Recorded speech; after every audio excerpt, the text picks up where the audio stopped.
নমস্কার, আমি মুক্তি। আপনারা দেখছেন বাবু ব্লগ।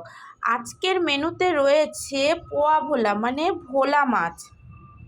এই ভোলা মাছটা আমি এই যে সর্ষে দিয়ে ঝাল করব, কিন্তু তার জন্য আমি সর্ষে বাটবো না। আমি এই সানরাইসের গুঁড়ো যে সর্ষেটা রয়েছে, এই সর্ষে দিয়ে ঝাল করব।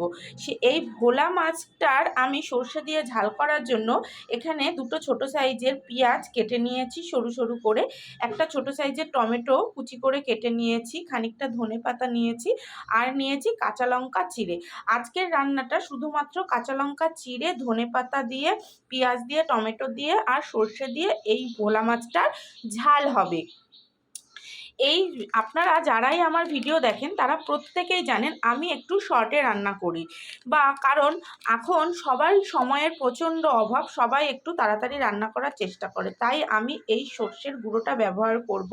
এটা খুব সহজেই আর তাড়াতাড়িভাবে এই সর্ষের গুঁড়োটা দিয়ে রান্না হয়ে যায়। যারা এই গুঁড়ো দিয়ে রান্না করতে জানেন না, আজকের ভিডিওটা পুরোটা দেখবেন, তাহলে খুবই সহজেই রান্না করতে শিখে যাবেন। সর্ষের গুঁড়োটাকে আমি একটা বাটির মধ্যে ঢেলে নিয়েছি।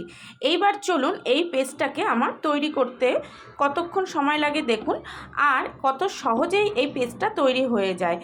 এর মধ্যে আমি এক ঢাকনা জল মিশিয়ে দেব।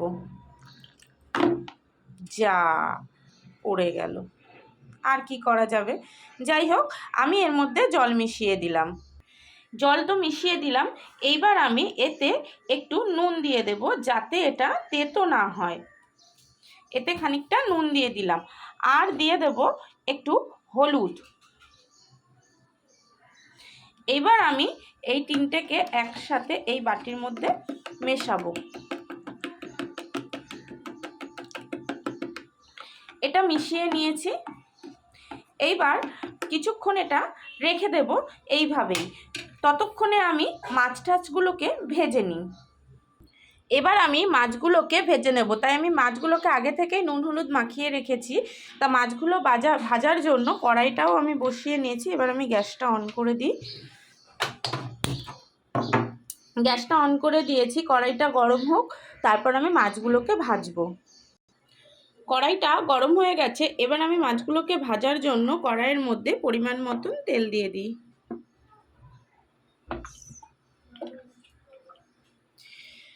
তেল দিয়ে দিয়েছি, তেলটা গরম হচ্ছে, আর একটু গরম হলে আমি মাছগুলোকে ছেড়ে দেবো। তেলটা গরম হয়ে গেছে, এবার আমি মাছগুলোকে ছেড়ে দেবো। একে একে তেলের মধ্যে সব মাছগুলোকে ছেড়ে দেবো, তাই গ্যাসটা একটু লো করে দিচ্ছি। মাছগুলোকে একটা একটা করে সব ছেড়ে দিই।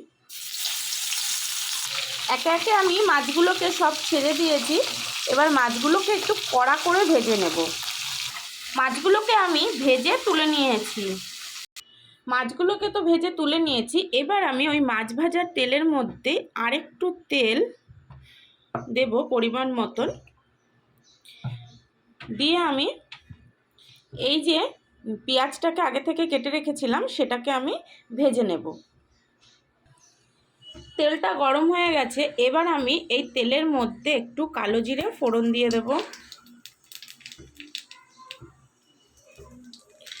সাথে যে কাঁচা লঙ্কাগুলোকে আমি চিড়ে রেখেছিলাম সেই কাঁচা লঙ্কাগুলো ফোড়নে দিয়ে দেব।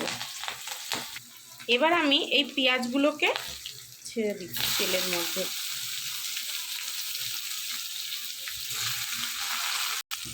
পেঁয়াজগুলোকে ছেড়ে দিয়েছি তেলের মধ্যে। এবার এই পেঁয়াজগুলোকে হালকা লাল করে আমি ভেজে নেব।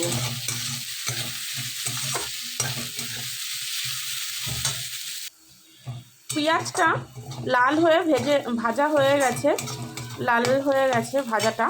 এবার আমি এই যে আগে থেকে কেটে রেখেছিলাম টমেটো, সেই টমেটোটা এই পেঁয়াজের মধ্যে দিয়ে দেব। পেঁয়াজের মধ্যে আমি টমেটোটা দিয়ে দিচ্ছি।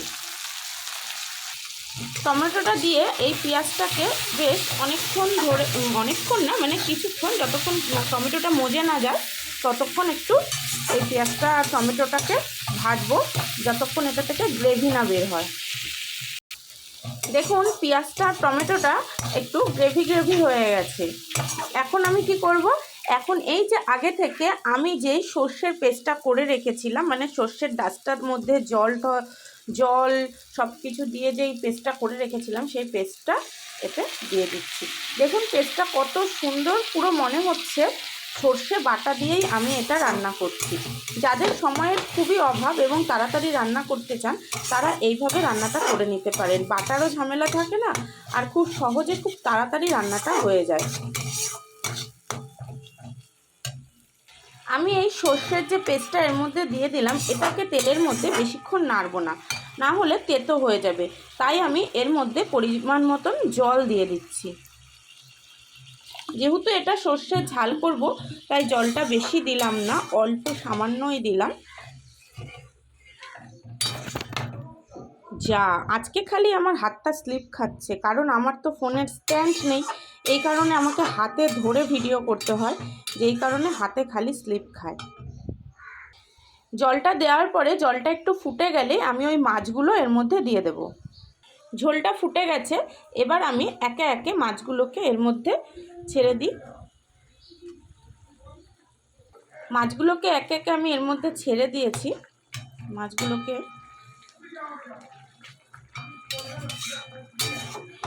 এবার জাস্ট এটা ফুটলেই আমি নামিয়ে দেব। তো এইটা ফুটে গেছে, ফুটছে। এবার আমি এই যে ধনেপাতাটা আগে থেকে কেটে রেখেছিলাম সেটা একটু এর উপর দিয়ে ছড়িয়ে দিই, স্মেলটা ভালো আসবে। রান্নাটা পুরো রেডি, কিন্তু আমি নামানোর আগে একটু কাঁচা সর্ষের তেল এর মধ্যে দিয়ে দেব, তাহলে ঝাঁঝটা খুব সুন্দর আসবে আর খেতেও ভীষণ ভালো হবে। এবার আমি গ্যাসের ফ্লেমটা বন্ধ করে দেব। আপনাদের যদি এই রান্নাটা ভালো লেগে থাকে, খুব সহজেই খুব তাড়াতাড়ি এই মাছের ঝালটা তৈরি করতে সময় একদমই লাগে না। আপনাদের যদি খুবই ভালো লেগে থাকে তাহলে আমার ভিডিওটা প্লিজ একটা লাইক করে দেবেন আর আমাকে একটু সাবস্ক্রাইব করে দেবেন।